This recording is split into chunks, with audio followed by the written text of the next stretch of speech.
Bom dia, meus amados irmãos, que a graça, que a paz do Senhor chegue em cada coração nesta manhã, para que nós possamos aqui, com a mente de Cristo, estudar aqui um pouco mais da sua palavra e crescer nesse conhecimento e nessa graça maravilhosa que temos assimilado diretamente da palavra de Deus. Meus amados, hoje, quarta-feira, nós vamos dar continuidade à nossa lição, a lição desta semana, falando sobre a justiça de Deus, né? E vamos recapitular aqui rapidamente o que a gente viu ontem na terça-feira, quando o Senhor disse que o pecado daquele povo iria trazer a ruína para eles, né? E eles, né, como uma brecha que ia se abrindo no muro, ia derrubar esse muro, ia cair por cima deles, né? Ia se desmoronar e eles seriam destruídos, né? Como um vaso de barro que não sobraria nem um caco, sobraria para nada. Tudo em consequência, né? Da maldade que eles haviam feito, né? Que o povo ali havia feito. Vimos também na sexta pergunta, né? Quando Isaías escreve que o Senhor, o Santo de Israel, manda um recado para o povo dele, para que o povo voltasse para ele. Porque aí ele coloca até uma condição, né? Se o povo voltassem para eles e ficassem confiando nele de forma serena, sem medo dos inimigos, né? Porque isso era a prova de que eles estavam confiando, então eles seriam salvos, poderiam ficar tranquilos, podiam confiar em Deus, Deus daria a vitória para eles, né? Agora, eles iam fazer o contrário, disse o Senhor, que eles iam montar cavalos e iam tentar escapar do inimigo com as próprias forças. E aí, 1000 deles iria fugir com medo de uma pessoa só. O medo era tão grande que 1000 pessoas deles iriam fugir com medo de um soldado só dos inimigos, né? E aqueles que restassem ali seriam como uma bandeira, um pau de bandeira, um mastro, no topo de um monte, sozinho lá. Sozinho. Do que adianta? Uma bandeira representa um exército de 1000, 2000, 3000 homens, e não um mastro sozinho no topo de um monte. Seria isso, né? Um verdadeiro retrato da desolação, por causa da desobediência, né? Das escolhas erradas que eles fizeram. E hoje, na quarta-feira, a primeira pergunta de hoje, a pergunta 7 da lição, diz assim: que convite fez o profeta Isaías ao povo e o que ele revelou a respeito de Deus para este povo? Né? Isaías 30, versículo 18 a 21, diz assim: ó, no entanto, o Senhor continua esperando, porque ele quer ser bondoso e ter compaixão de vocês, pois ele é Deus que faz o que é direito. Em outras versões, ele só faz aquilo que é de equidade, o que é justo, né? Direito aqui é justiça. O texto continua: felizes são aqueles que põem a sua esperança nele, em Deus. Povo de Jerusalém, moradores de Sião, vocês não vão chorar mais se confiares em Deus. Veja que a partícula condicional está no verso anterior. Vocês não vão chorar mais. Quando vocês clamarem pedindo socorro, o Senhor Deus ficará com pena de vocês, com piedade, compaixão, né? Pena de vocês. Ele, Deus, os ouvirá e atenderá. Meus amados, numa situação daquela em que eles se encontravam, uma fala dessa é muito amor. Deus está fazendo uma promessa, quando aqui só caberia castigo. Olha, não, assim, para a gente não ser, a gente não pode ser aqui muito rude com as palavras, né? Ou muito agressivo na forma de falar. Mas quando a gente lê todo o contexto, conhece todo o aspecto histórico do que aconteceu realmente com o povo de Israel, lá em Jerusalém, com os judeus, olha, qualquer pessoa com senso de justiça vai dizer assim: não, esse povo aqui merecia era chicote, esse povo aqui merecia era espada, era o fogo, era a dor, era o sofrimento, merecia a escravidão, corrente nas mãos e nos pés para eles aprenderem a deixar, né? Qualquer pessoa ia dizer isso. Qualquer pessoa que no coração dele, assim, não conhece o Evangelho, mas tem aquele senso de justiça, qualquer pessoa diria isso. Mas aqui, nesse momento, ao invés de Deus fazer isso, olha que coisa linda aqui, olha. O Senhor, já no versículo anterior, quando nós estudamos ontem, ele deixou bem claro, quando estudamos no versículo de ontem, ele fala assim, ó, se vocês voltarem para mim e confiarem em mim, se permanecendo calmos, acreditando que eu vou resolver o problema de vocês, que eu vou livrar vocês, vocês não serão atingidos pelo inimigo. Ele já disse isso. E ele continua exortando e estimulando o povo, fazendo promessa para que o povo não vá pelo caminho do Egito, não vá pelo caminho da apostasia, não vá pelo caminho da desobediência. E aqui ele faz uma promessa muito linda. Olha, né? Veja só, Isaías diz assim, ei, Yahvé, o nosso Deus, o Deus de Israel, o Deus dos judeus aqui, é um Deus bondoso, é um Deus de misericórdia. Vamos confiar nele. Se a gente confiar nele, fazer o que ele está mandando aqui através das suas palavras enviadas por mim, olha, nunca mais Jerusalém vai chorar. Nunca mais. Porque Deus é um Deus de equidade. O que é equidade? Né? O texto aqui fala direito, mas em outras versões, traduções melhores, traz o termo equidade. O que é equidade? É tratar os desiguais com a devida desigualdade para que todos sejam atendidos, abastecidos, para que ninguém seja tratado diferente dos outros, para que não aconteça que a um seja feito justiça e com o outro injustiça.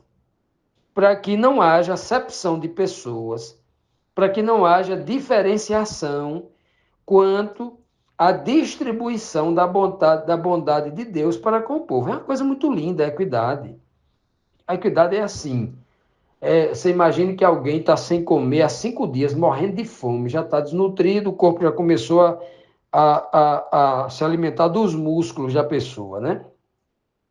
A pessoa já não pensa direito, já está ali, né, fraquinho, 5 dias sem comer.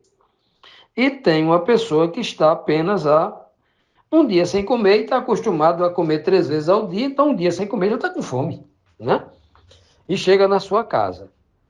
Para quem você vai dar a melhor nutrição? Para quem? Vamos supor que seria a quantidade. Você vai dar 3 pratos de comida para quem está 5 dias sem comer e vai dar 1 prato de comida para quem está 1 dia sem comer. E o nome disso é equidade. É equidade. É como se você fosse distribuir uma herança para com seus 2 filhos. Um filho já tem uma empresa funcionando, já tem casa, já tem carro, já tem os filhos tudo na universidade, já tem um salário, tudinho, você vai deixar uma herança para ele. E o outro não tem casa ainda, não tem carro, né? Só tem um trabalho, ganha pouco, tal. Para quem? Como é que você vai distribuir? Você vai deixar a sua casa que é boa com o pai para quem? Para aquele que já tem casa ou para aquele que não tem? Então, equidade é isso, é o que o Senhor está dizendo, olha. Eu vou agir com justiça, olhando o caso de cada um, para que ninguém... Olha que coisa linda. Quando Deus promete fazer isso, ele não está atendendo no atacado, ele está atendendo no varejo, ele vai tratar com cada um. Isso é muito bonito, meus amados, isso aqui é muito lindo. É o que ele está propondo aqui. Né? Porque ele diz aqui, eu sou um Deus que gosta da misericórdia e tal. Eu não quero que vocês chorem nunca mais. Eu quero que quando vocês tenham qualquer problema, qualquer medo, basta orar a mim e eu atenderei. Olha que promessa. Aí, muita gente que não conhece esse Deus, o Deus do Antigo Testamento era um Deus tirano, e é um Deus que, olha a paciência dele. Olha a paciência que ele está demonstrando dia após dia, semana após semana, mês após mês, mandando Isaías lá, levando essas propostas e o povo sem dar ouvido. Continuando, amados, vamos aqui para a próxima pergunta, a 8ª, que diz assim, o que o profeta Isaías revela sobre como Deus cuidaria, né, vou mudar aqui a pergunta, cuidaria do seu povo se o povo realmente escolhessem confiar em Deus, né? Ficassem ali tranquilos, serenos, pela confiança, pela fé, né? O que aconteceria? O verso agora, o versículo 20 e 21 do capítulo 30, que diz assim: O Senhor lhes dará o pão de dores e a água do sofrimento, mas não se esconderá de vocês. Ele é o seu mestre, e vocês o encontrarão quando quiserem. Se vocês se desviarem do caminho, indo para a direita ou para a esquerda, ouvirão a voz dele atrás de vocês dizendo: o caminho é este, o caminho certo é este, andai nele, andem nele. Olha que coisa linda, né?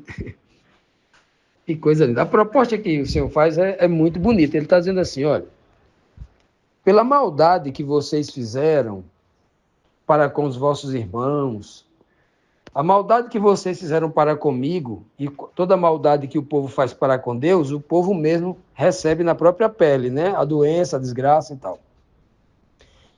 Por essa maldade que vocês fizeram, vocês não vão ganhar destruição, como está na lei. Vocês mereciam morrer. O salário do pecado é a morte. Mas vocês não vão morrer. O que é que eu vou fazer com vocês para que vocês aprendam e ensinem os vossos filhos, vossos netos e bisnetos, né, terceira e quarta geração, a não andarem por esse caminho da idolatria que vocês foram? O que é que eu vou fazer?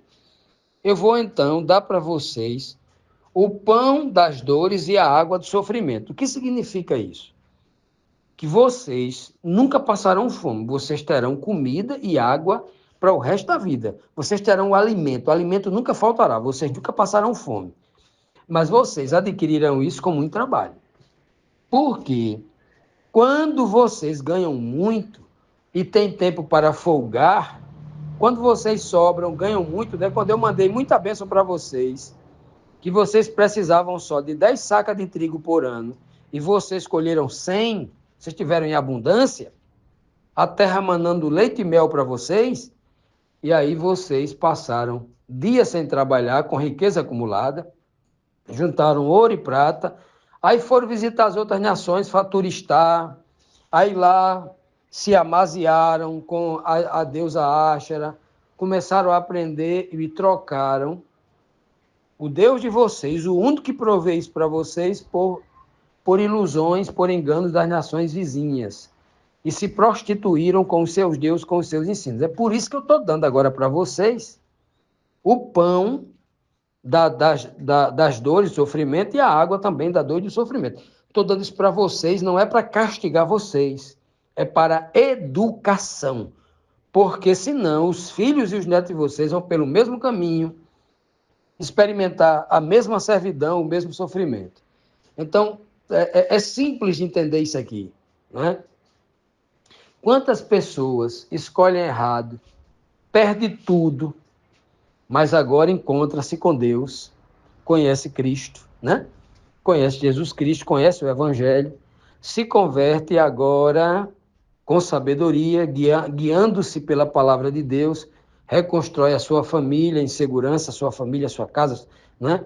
E agora vai por um caminho seguro. Se não fosse aquele aprendizado dele perder tudo do sofrimento, se ele não tivesse passado anos e anos comendo o pão do sofrimento e a água da dor, o pão da dor e a água do sofrimento, como é que ele sairia disso? Como é que ele iria ensinar os filhos? Como é que ele ia criar os seus filhos em segurança? Como é que ele ia atender a sua família? Olha que coisa, né? Então, quando Deus faz isso aqui, ele não faz, nunca faz, porque ele gosta de ver os seus filhos com dor e sofrimento. Isso aqui tem um papel didático, tem um papel de educação, tem um papel de restauração. E tem que passar por isso, né? Olha qual é a promessa linda que ele faz aqui. Agora, vocês podem ter até o pão das dores e a água do sofrimento, mas vocês vão ter algo que o mundo inteiro vai desejar, que o mundo inteiro, até o fim dos tempos, vai querer isso como algo mais precioso, que é você ter o seu mestre, na hora que você perguntar qualquer coisa, ele vai lhe responder. Vocês, Deus, Isaías falou, Deus é o mestre de vocês. e vocês encontrarão ele sempre que quiserem, a qualquer momento que você chamar, que você orar, perguntar a ele, pedir uma benção, ele vai estar lá. Já viu que promessa igual essa daqui? Só tem essa daqui. A hora que você chamar, ele vai estar lá. Isso é Deus mandando Isaías dizer. A hora que vocês chamarem, né? Clamar-me-ão e eu responderei, né? Clamar-me-ás e eu responder-te-ei. No livro de Jeremias vai ter, acho que 2 ou 3 passagens assim. Ele está dizendo aqui, ó, justamente pela boca de Isaías. Vocês vão me encontrar quando vocês quiserem. Não é obrigado marcar, esperar a festa da Páscoa, né? Ou esperar o 7º dia do sábado para ir lá no templo, não. É a hora que vocês quiserem, aonde vocês estiverem. E outra coisa, se vocês, desavisadamente, Satanás colocar uma armadilha na vida de vocês e vocês estiverem querendo assim pegar o caminho da esquerda ou da direita, eu não vou permitir vocês saírem do caminho reto. Pegar um atalho para a direita ou para a esquerda, se desviar do caminho para a direita ou para a esquerda. Tem que andar no caminho de retidão. Como é que vocês vão fazer isso? Eu, com meu espírito, lá na nuca de vocês, lá no cérebro de vocês, lá no hipocampo de vocês, vou falar na sua consciência. Ei, o caminho certo é este daqui. Siga em frente. Ande nele. O tempo todo eu vou estar com vocês, orientando qual o caminho é o certo. Ora, claro que vocês sempre, o livre-arbítrio, se vocês não quiserem ouvir esta voz, pode pegar o caminho da esquerda ou da direita, mas vocês terão esse Deus maravilhoso, esse mestre falando a mente de vocês o tempo todo. Por que ele diz que Deus já está atrás de vocês, na nuca, falando ali como se fosse ao pé do ouvido, mas por trás? Por quê? Ele usa essa linguagem aqui porque é um Deus que eles não iriam ver, né? Quando a Bíblia diz, quando o Senhor diz lá, eu irei adiante de vós, né? Lá no livro de Deuteronômio, né? Eu irei adiante de vós. Ele estava manifestado ali numa coluna. A glória dele estava se manifestando ali numa coluna de nuvem durante o dia e numa coluna de fogo durante a noite. E à frente eles viam, mas aqui não. Aqui, além de tudo, é uma profecia que serve para o futuro, após o batismo lá do Pentecoste, da chuva temporã, com o Espírito Santo, onde o Espírito de Cristo em nossa mente iria nos guiar desse jeito aqui. Olha que promessa linda o Senhor está fazendo para aquele povo, se aquele povo escolhesse confiar no Senhor.